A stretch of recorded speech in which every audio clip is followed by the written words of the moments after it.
Hello दोस्तों, आपका बहुत बहुत स्वागत है मेरी यूट्यूब चैनल पे। आज हम क्लास 12th का biotechnology and it's processes chapter शुरू करने वाले हैं। ये चैप्टर जो बच्चे नीट की प्रिपरेशन कर रहे हैं उनके लिए बहुत ही ज़रूरी होने वाला है, और जो बच्चे आपके बोर्ड एग्जाम की प्रिपरेशन कर रहे हैं उन बच्चों के लिए भी ये चैप्टर बहुत इंपॉर्टेंट होने वाला है।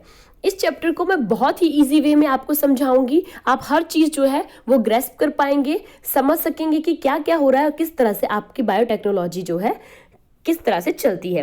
तो चलिए शुरू करते हैं आज का टॉपिक। क्या होता है ये बायोटेक्नोलॉजी? जैसे कि मैं हमेशा बोलती हूँ, ठीक है, साइंस की सबसे अच्छी बात यही है बच्चों कि जो भी आपके पास चीज़ पूछी होगी उसका मीनिंग मैक्सिमम टाइम ऐसा होता है कि जो चीज़ आपसे पूछी है उसी वर्ड में उस चीज़ का मीनिंग दिया होता है।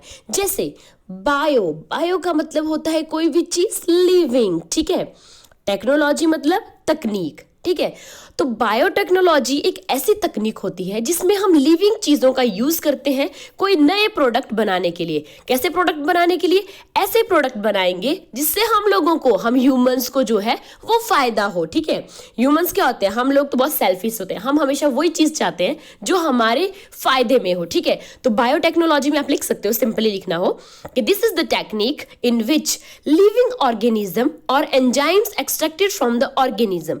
यानी कि ये ऐसी टेक्नोलॉजी है जिसमें हम लोग जो है वो लिविंग ऑर्गेनिज्म का यूज करते हैं, या कोई भी लिविंग ऑर्गेनिज्म है उसके किसी पार्ट का यूज करते हैं, उसके किसी सेल का यूज करेंगे, ठीक है, ताकि हम लोग जो है कोई नया प्रोडक्ट बना सकें, ठीक है। तो ये होती है बायोटेक्नोलॉजी।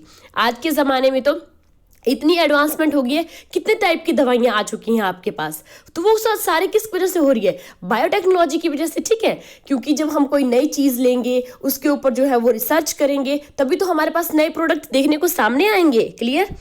आपकी जो बुक है वहां पे लिखा हुआ है according to EFB, European federation of technology. ये मैं जितना भी आपके पास पूरा क्रैश कोर्स करवाऊंगी वो मैं CBSE NCERT बुक दोनों से फॉलो अप करके करवाती हूँ। तो डेफिनेशन आपकी बुक पे दे रखी है।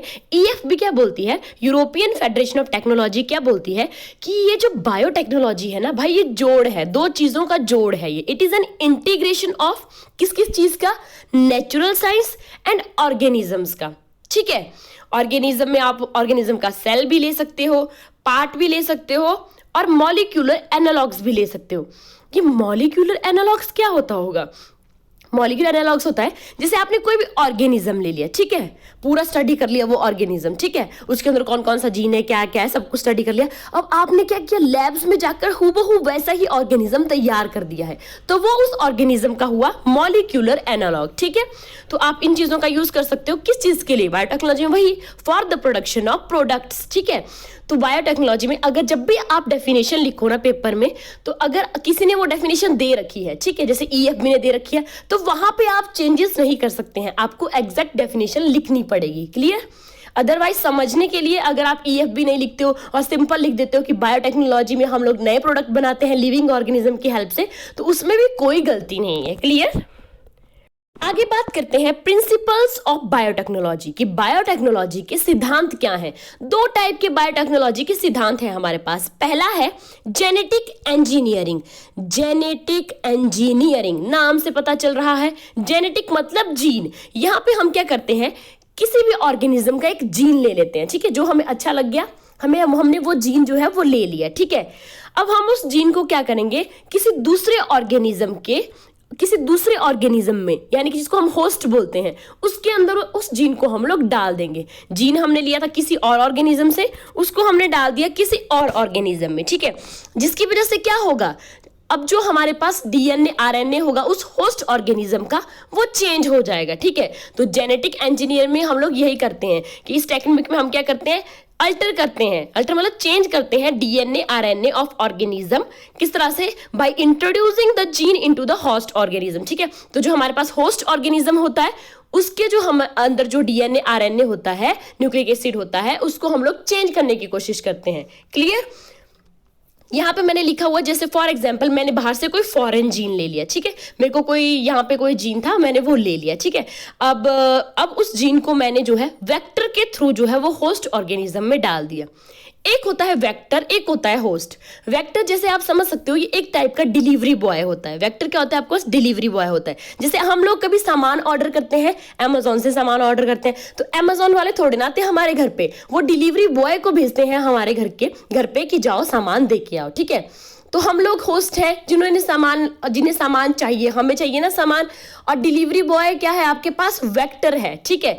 और जीन क्या है, जो भी आपका पार्सल पीछे से आया हुआ है। तो इस तरह से आप इसको समझ सकते हो, ठीक है। अच्छा, होगा क्या जब बाहर से कोई नई चीज आई, फिर वो हमने मिक्स कर दी अंदर वाले उस होस्ट के डीएनए या आरएनए के साथ, तो क्या होगा ये कि जो होस्ट ऑर्गेनिज्म का फिनोटाइप होगा वो चेंज हो जाएगा। फिनोटाइप का मतलब कि अब क्या होगा कि फिनोटाइप एक दो चीजें होती है, एक होता है जीनोटाइप जो जीन से रिलेटेड है, जेनेटिक मेकअप से रिलेटेड है, ठीक है। जीनोटाइप मतलब ये शरीर के अंदर की बात हो रही है, जीन्स की बात हो रही है ऑर्गेनिज्म की।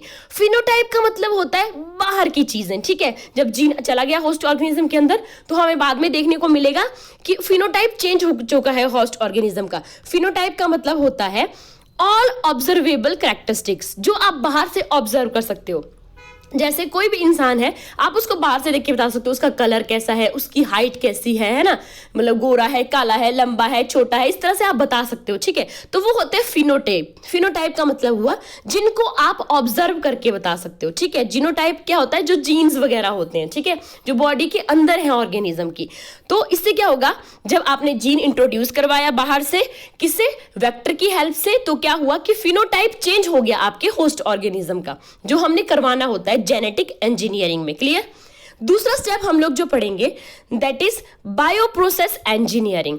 बायोप्रोसेस इंजीनियरिंग में क्या होता है, प्रोसेस वर्ड से पता चल रहा है, प्रोसेस चलेगी यहाँ पे, ठीक है। कुछ चीज करेंगे हम, कोई चीज बनाने की कोशिश करेंगे, उसमें क्या करेंगे, यहाँ पे होगा maintenance of sterile condition in the lab to enable the growth of desired cells for the manufacturing of biotechnological products. जैसे फॉर एग्जाम्पल मुझे किसी तरह की कोई दवाई प्रिपेयर करनी है, ठीक है, मुझे कोई दवाई बनानी है, तो अभी मुझे पता चल गया कि कौन सा ऑर्गेनिज्म है जिसको ग्रो करके, जिसकी मैं मल्टीपल कॉपीज बनाऊं, तो फिर ये ऑर्गेनिज्म मुझे पर्टिकुलर वैक्सीन दे देगा, ठीक है। तो अब मैं क्या चाहूंगी कि जब भी मैं लैब में काम करूं तो मैं उस पर्टिकुलर ऑर्गेनिज्म को ही ग्रो करवाऊं, ठीक है। कोई और ऑर्गेनिज्म जो है वहां पे आके मेरी वो जो पूरी वैक्सीन मैं बना रही हूँ, जो पूरा कार्यक्रम चल रहा है, उसको डिस्ट्रॉय ना कर दे। तो मैं हमेशा चाहूंगी कि मैं लैब के अंदर एक स्टेराइल कंडीशन मेंटेन करके रखूं। क्लियर। बायो प्रोसेस में याद रखना, यहाँ पे हम लोग लैब्स के अंदर स्टेराइल कंडीशन मेंटेन करते हैं। स्टेराइल का मतलब होता है माइक्रोबियल कंटेमिनेशन फ्री। इसीलिए जब भी लैब्स वगैरह में आपने देखा होगा, जब भी कभी दिखाते हैं कि लैब्स में कोई काम कर रहा है या स्कूल्स वगैरह में आपने किया होगा, तो हम हमेशा ग्लव्स पहनते हैं। इसीलिए पहनते हैं ताकि जो हमारे हाथ में बैक्टीरिया वगैरह होते हैं वो हमारी पेट्री डिश या जिसमें भी आप काम कर रहे होते हैं उस चीज के ऊपर ना लग जाएं, ठीक है। तो बायो प्रोसेस इंजीनियरिंग में यही होगा कि हम लोग लैब में जो है वो कंटेमिनेशन फ्री माहौल देने की कोशिश करेंगे। क्लियर। आगे आपके पास आता है construction of first recombinant DNA. Construction करना मतलब अब बनाएंगे हम। पहला काम क्या है हमारा, पहले हमें रिकम्बिनेंट डीएनए बनाना है। उससे पहले ये देख लेते हैं होता क्या है ये रिकम्बिनेंट डीएनए। रिकम्बाइन करना क्या मतलब होता है, रिकम्बाइन करना, फिर से कोई चीज कंबाइन करना, ठीक है। जब आपके पास आप दो डीएनए लेते हो किसी भी ऑर्गेनिज्म के, ठीक है, अलग अलग ऑर्गेनिज्म है, उनके आपके डीएनए लिए, उन दोनों डीएनए को आपने मिक्स कर दिया, तो वो बन गया आपके पास रिकम्बिनेंट डीएनए, ठीक है। रिकम्बिनेंट मतलब रिकम्बाइन करके, ठीक है, दो चीजों को कंबाइन करके। तो रिकम्बिनेंट डीएनए होता है DNA that has been formed artificially by combining DNA of two different organism, ठीक है। तो आपने यहाँ पे दो ऑर्गेनिज्म लिए, उनके डीएनए को कलेक्ट किया और उनको आर्टिफिशियली जो है कंबाइन करवाया, तो अब तुम्हारे पास क्या बन गया, रिकम्बिनेंट डीएनए। चलिए, फर्स्ट टाइम किसके दिमाग में ये चीज आई कि रिकम्बिनेंट डीएनए हमें बनाना चाहिए। ये आपके पास साइंटिस्ट थे Stanley Cohen and Herbert Boyer. उन्होंने जो है 1972 में सबसे पहले आपके पास फर्स्ट रिकम्बिनेंट डीएनए बनाया। वेरी इंपॉर्टेंट, बहुत बार क्वेश्चन पूछा जाता है कि फर्स्ट रिकम्बिनेंट डीएनए किसने बनाया था, then that is Stanley Cohen and Herbert Boyer ने जो है वो सबसे पहले आपके पास रिकम्बिनेंट डीएनए बनाया था। ओके उन्होंने क्या किया, उन्होंने एक ऑर्गेनिज्म लिया सैल्मोनेला टाइफी, ठीक है। उन्होंने ये ऑर्गेनिज्म लिया, उस ऑर्गेनिज्म में उन्होंने क्या किया, उस ऑर्गेनिज्म में उनको जो प्लाज्मिड था उस ऑर्गेनिज्म का वो चाहिए था। अब आप बोलोगे मैम ये प्लाज्मिड क्या होता है, तो ये जो है प्लाज्मिड क्या होता है, एक टाइप का डीएनए का ही मॉलिक्यूल होता है, ठीक है, डीएनए ही होता है ये। लेकिन देखो मैंने किस तरह से बनाया हुआ है ये, तो आपको कोई जरूरत नहीं है रट्टा लगाने की। आप प्लाज्मिड जब ऐसे बनाते हो इसका मतलब क्या है कि डबल स्ट्रैंडेड होता है, ठीक है, ऊपर से गोल है यानी कि सर्कुलर है शेप का। उसके बाद एक्स्ट्रा क्रोमोसोमल डीएनए है। एक्स्ट्रा क्या होती है, कोई चीज है ना, मतलब ज्यादा है, मतलब एक्स्ट्रा है ये, क्योंकि हमारा जो सैल्मोनेला टाइफी है उसके पास ऑलरेडी जो है जितने भी हमारे माइक्रोब्स होते हैं उनके पास जो है वो क्रोमोसोमल डीएनए होता है, ठीक है, उनका सर्कुलर क्रोमोसोमल डीएनए ऑलरेडी होता है। प्लाज्मिड भी उनके पास जो है वो डीएनए ही है, लेकिन वो एक्स्ट्रा है, ठीक है, उनकी बॉडी के अंदर वो एक्स्ट्रा होता है। क्लियर। अब क्या हुआ कि जो स्टैनले एंड हार्बर्ट थे हमारे पास, उन्होंने क्या किया, ये जो प्लाज्मिड था, प्लाज्मिड के एक पर्टिकुलर जगह पे उन्होंने कट लगा दिया, ठीक है, उन्होंने क्या किया, इस वाले सेगमेंट को काट दिया। अब हमारे पास कुछ इस तरह का जो है वो प्लाज्मिड रह गया, ठीक है। तो अब प्लाज्मिड उन्होंने काटना था, तो इस प्लाज्मिड को ऐसे नहीं काट सकते हैं, इसको काटने के लिए उन्हें एक एंजाइम की जरूरत पड़ी।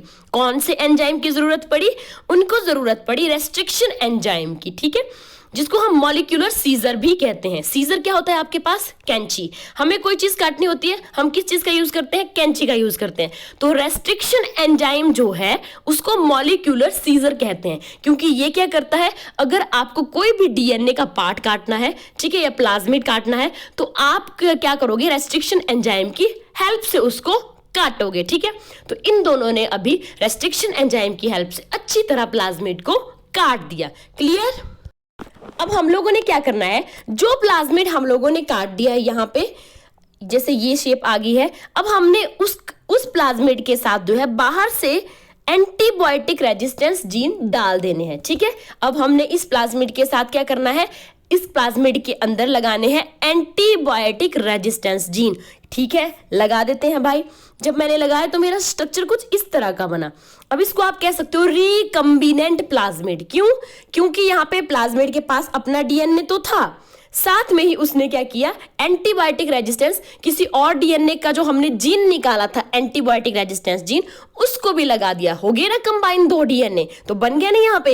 लेकिन देखो जब हम तोड़ते हैं किसी चीज को डीएनए की, ठीक है, जब हमने डीएनए की सीक्वेंस को तोड़ना था पर्टिकुलर पार्ट से, तो हमने रेस्ट्रिक्शन एंजाइम का यूज किया। अगर जोड़ना है तो उसके लिए ग्लूइंग एंजाइम का यूज करेंगे, जो कि मैं पिछली वीडियो में एक बार बता चुकी हूं। जब भी हमने डीएनए के सेगमेंट को जोड़ना होता है उसमें डीएनए लाइगेज एंजाइम हमारी हेल्प करता है। क्लियर। तो यहाँ पे डीएनए लाइगेज ने क्या कर दिया, जोड़ दिया अभी रिकम्बिनेंट डीएनए को। अब क्या करते हैं, अब ये जो रिकम्बिनेंट प्लाज्मिड बना हमारे पास, ये एज अ वेक्टर, अब ये हो गया हमारा एज अ डिलीवरी बॉय। अब ये जाएगा फटाक से और आपके होस्ट ऑर्गेनिज्म की बॉडी के अंदर एंटर कर जाएगा, ठीक है। जैसे हमारे पास एस्ट्रीचिया कोलाई बैक्टीरिया है, उसके अंदर हमने क्या किया, इंट्रोड्यूस करवा दिया। अब जो हमारे पास रिकम्बिनेंट डीएनए या रिकम्बिनेंट प्लाज्मिड बना था, होस्ट की बॉडी के अंदर गया, हमने जानबूझ के सब चीजें करवाई, क्योंकि हम चाहते हैं कि वो एस्ट्रीचिया कोलाई की बॉडी में जाकर अब जो हमारा रिकम्बिनेंट डीएनए बना है उसकी आगे जाकर जो है वो मल्टीपल कॉपीज बन जाए, ठीक है, मल्टीपल कॉपीज बनेगी जो कि हम लोग चाहते हैं। तो फिर ये जाएगा और many copies of recombinant DNA formed in the host organism. अब बहुत रेप्लिकेशन काम करवाने का कौन काम करता था, मल्टीप्लिकेशन कौन करवाता था ऑर्गेनिज्म की बॉडी के अंदर, डीएनए की रेप्लिकेशन हमेशा जो है वो करवाता है डीएनए पॉलीमरेज एंजाइम। क्लियर। तो यहाँ पे डीएनए पॉलीमरेज एंजाइम जो है वो रिकम्बिनेंट डीएनए की बहुत सारी कॉपीज बना देगा जो कि हम लोगों को चाहिए होती हैं। क्लियर। तो अभी तक हमने 3 बेसिक स्टेप पढ़े जेनेटिक इंजीनियरिंग में। क्या क्या, सबसे पहले identification of DNA with desired gene. सबसे पहले तो तुम्हें कौन से वाले जीन्स चाहिए, जैसे अभी मैंने बताया हमें चाहिए थे एंटीबायोटिक रेजिस्टेंस जीन। पहले आप उस डीएनए को ढूंढो जिसके अंदर ये वाले जीन पाए जाते हैं, ठीक है, ओके, ढूंढ लिया था हमने। दूसरा, introduction of the identified DNA into the host. उसके बाद हम लोगों ने क्या करवाया था, एक प्लाज्मिड के साथ उन जीन को इंट्रोड्यूस करवा के एक रिकम्बिनेंट डीएनए बनाया था, और उस आइडेंटिफाइड जो रिकम्बिनेंट डीएनए बना उसको अब हमने होस्ट ऑर्गेनिज्म में डाल दिया, ठीक है। थर्ड पॉइंट है maintenance of introduce DNA in the host. अब हमने क्या करना है, होस्ट ऑर्गेनिज्म में उसकी मेंटेनेंस करनी है, ठीक है, ताकि हम चाहते हैं कि उसकी आगे प्रोजनी बढ़े, ठीक है, वो अपने आप को मल्टीप्लाई करे, ताकि जो आपका होस्ट ऑर्गेनिज्म के अंदर रिकम्बिनेंट डीएनए बना है उसकी आगे बहुत ज्यादा जो है वो कॉपीज बन जाए, प्रोजनी उसकी बढ़े। क्लियर। तो ये सब चीजें हमने जेनेटिक इंजीनियरिंग में पढ़ी। आई होप आपको ये समझ आ गया होगा। अच्छा, मैंने अभी बताया कि रेस्ट्रिक्शन एंजाइम्स जो होता है वो आपके पर्टिकुलर डीएनए को काटता है, ठीक है, यानी कि वो न्यूक्लिक एसिड को काटने का काम करे। न्यूक्लिक एसिड डीएनए हो आरएनए हो, उस केस में आपका जो एंजाइम है वो आपके पास कौन सा होगा, न्यूक्लियस होगा। देखो, जो न्यूक्लिक एसिड के एंजाइम्स होते हैं, चाहे न्यूक्लिक एसिड डीएनए है आरएनए है, उनके जो एंजाइम्स होते हैं उनको हम न्यूक्लियेसिस कहते हैं। न्यूक्लियेसिस आगे दो तरह के होते हैं, कौन कौन से, एक्सोन्यूक्लियेसिस एंड एंडोन्यूक्लियेसिस। एक्सो का मतलब बाहर। ये वाले जो एंजाइम्स होते हैं ना, ये क्या करते हैं, डीएनए, अगर इन्होंने क्या करना है, डीएनए में से इन्होंने न्यूक्लियोटाइड को निकालना है तो ये एंड से निकालेंगे। एक्सो मतलब बाहर से निकालेंगे। क्लियर? जैसे आपके पास ये डीएनए है, क्लियर, तो ये यहां से साइड से जो है वो कोशिश करेंगे निकालने की, एक्सोन्यूक्लियेसिस। एंडो का मतलब होता है अंदर, ठीक है। तो एंडोन्यूक्लियस जो एंजाइम होंगे ये क्या करेंगे, अगर इनको न्यूक्लियोटाइड्स निकालने होंगे तो ये क्या करेंगे, डीएनए के सेंटर से काटेंगे, ठीक है। जैसे आपके पास डीएनए मॉलिक्यूल, तो एक पर्टिकुलर जैसे यहां सेंटर से जो है वो काटने की कोशिश करेंगे। क्लियर? तो वो होते हैं आपके पास एंडोन्यूक्लियेसेस। ये तो समझ आ गया आप लोगों को अभी। न्यूक्लियोटाइड, अच्छा मैंने बोला कि डीएनए में न्यूक्लियोटाइड होता क्या, ये न्यूक्लियोटाइड जो होता है आपके डीएनए के अंदर मॉलिक्यूल्स होते हैं छोटे छोटे, ठीक है। तो न्यूक्लियोटाइड में क्या क्या चीजें होती है, एक ऐसा मॉलिक्यूल होता है जिसके पास टाइड, हमेशा ये चीज याद रखना, न्यूक्लियोटाइड में जो टी है वहां से याद रखना, न्यूक्लियोटाइड में 3 चीजें होती हैं, ठीक है। और न्यूक्लियोसाइड में कितनी चीजें होती हैं, ये आपके लिए होमवर्क है, आप पता करके आओगे न्यूक्लियोटाइड एंड न्यूक्लियोसाइड में क्या डिफरेंस है, ठीक है। तो न्यूक्लियोटाइड में मैंने बोला 3 चीजें होंगी। कौन कौन सी 3 चीजें होंगी, एक नाइट्रोजिनस बेस होगा, एक फॉस्फेट ग्रुप होगा और एक शुगर होगी आपके पास। क्लियर? नाइट्रोजिनस बेस क्या होते हैं, 2 टाइप के होते हैं, प्यूरिन और पिरिमिडीन। ये ऑलरेडी आप लोग जो है क्लास 12 में पढ़ते हैं, तो आप ये ऑलरेडी क्लास +1 में पढ़ चुके हैं, लेकिन फिर भी मैं एक बार रिवाइज आपको करवा देती हूँ। नाइट्रोजिनस बेसिस में 2 आए, प्यूरिन एंड पिरिमिडीन। प्यूरिन कौन कौन से होते हैं, एडिनिन एंड गुआनिन। पिरिमिडीन कौन से होते हैं, साइटोसिन, थायमिन और आरएनए के केस में यूरेसिल होता है, ठीक है। क्लियर? शुगर की बात करें, अगर आपके पास आपका न्यूक्लिक एसिड डीएनए है तो डीएनए के केस में जो शुगर होगी वो डीऑक्सीराइबोस होगी, और आरएनए के केस में जो शुगर होगी वो आपके पास राइबोस होगी। और थर्ड है आपके फॉस्फेट ग्रुप, तो जो डीएनए होता है आपका, उसकी बैकबोन के ऊपर शुगर और फॉस्फेट जो है वो लगे होते हैं।